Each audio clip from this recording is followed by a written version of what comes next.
He said something that made me feel ashamed, made me rethink my behavior around गप्पा. गप्पू को हो सकता है थोड़ा सा बच्चा समझते हैं, उसको बेवकूफ़ समझते हैं कि इसको अभी समझ में नहीं आएगा कि हम क्या कर रहे हैं.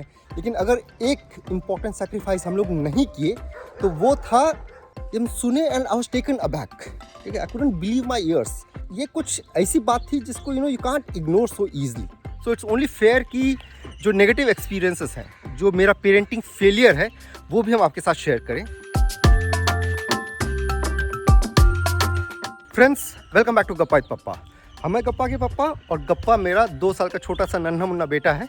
और कल इस छोटे से नन्हे मुन्ने गप्पा ने हमको कुछ ऐसा बोल दिया जिससे कि हमको बहुत ही शर्मिंदगी महसूस हुई.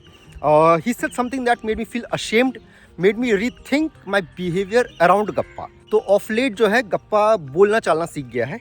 बोल तो ये बहुत टाइम से रहा है, लेकिन he has been able to structure complete sentences. तो ये 3-4 वर्ड्स को कंबाइन करके he is able to speak full sentences. और इसकी वजह से हमारा जो कम्युनिकेशन है आजकल वो बहुत ही डिफरेंट हो गया है. अब हम गप्पा को समझ पाते हैं और गप्पा अपनी बातों को बहुत हद तक हमें बता पाता है. सो फॉर एग्ज़ाम्पल ये अचानक से अपनी मम्मा को बोलेगा कि पप्पा बाथरूम गया है, या बोलेगा गप्पू दा अंगूर नहीं खाएगा. तो he is not Gappu, he is Gappu दा. ठीक है, पता नहीं कहाँ से सुन लिया है, तो तब से ये अपने आप को गप्पू दा बोलने लग गया है. So that's one part of the story. The reason why I am telling you the story is गप्पा विद पप्पा एक पेरेंटिंग चैनल है, और चूँकि हम इस पर अपने सारे एक्सपीरियंसेस, पेरेंटिंग जर्नी आपके साथ शेयर करते हैं, सो इट्स ओनली फेयर कि जो नेगेटिव एक्सपीरियंसेस हैं, जो मेरा पेरेंटिंग फेलियर है, वो भी हम आपके साथ शेयर करें.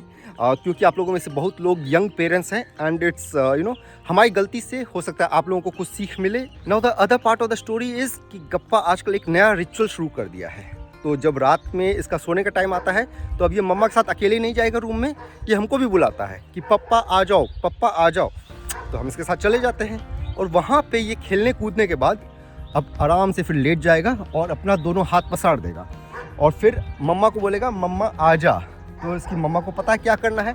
वो आती है और अपना सर इसके एक हाथ पे रख देती है, हल्के से रखती है, और फिर गप्पा बोलता है पप्पा आ जा.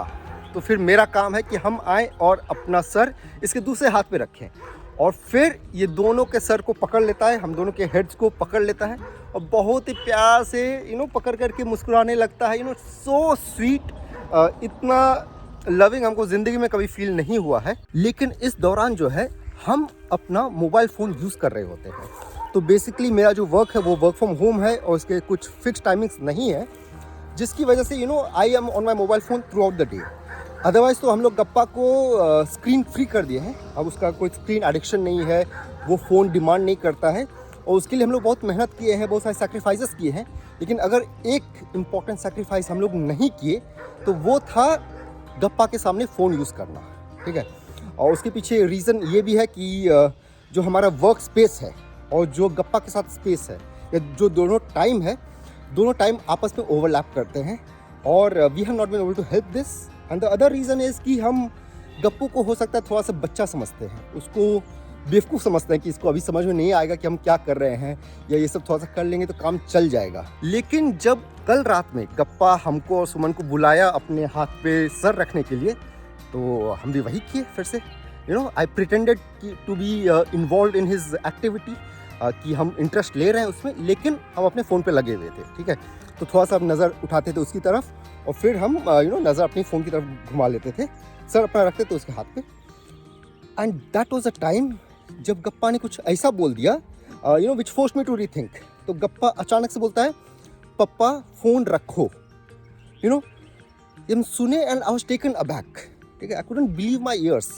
सुमन भी सुने इस चीज़ को और हम दोनों एक दूसरे को देखे, और पहले तो हम लोग सोचे कि बात को इग्नोर करते हैं, कि बोल दिया. लेकिन ये कुछ ऐसी बात थी जिसको you can't ignore so easily. ठीक है, हमारा फोकस रहता है कि गप्पा पे हमेशा ध्यान रखें, इसका जो इसके सामने फ़ोन पे ना लगे. लेकिन यहाँ पे हम लोग फेल कर गए थे, और सुमन और हम दोनों एक दूसरे को देखे. We gave a sheepish smile and of course I kept my phone aside. और एक बार गप्पा ने नहीं बोला, ऐसा नहीं कि इसके मुंह से गलती से एक बार निकला, फिर से रिपीट किया फ़ोन रखो. तो he was able to structure that entirely. He was able to communicate It's not as if Gappa had anything to do with screen usage या he believes कि फ़ोन नहीं यूज़ करना चाहिए. It's just that he understood कि हमारा पूरा attention इस पे नहीं है, you know.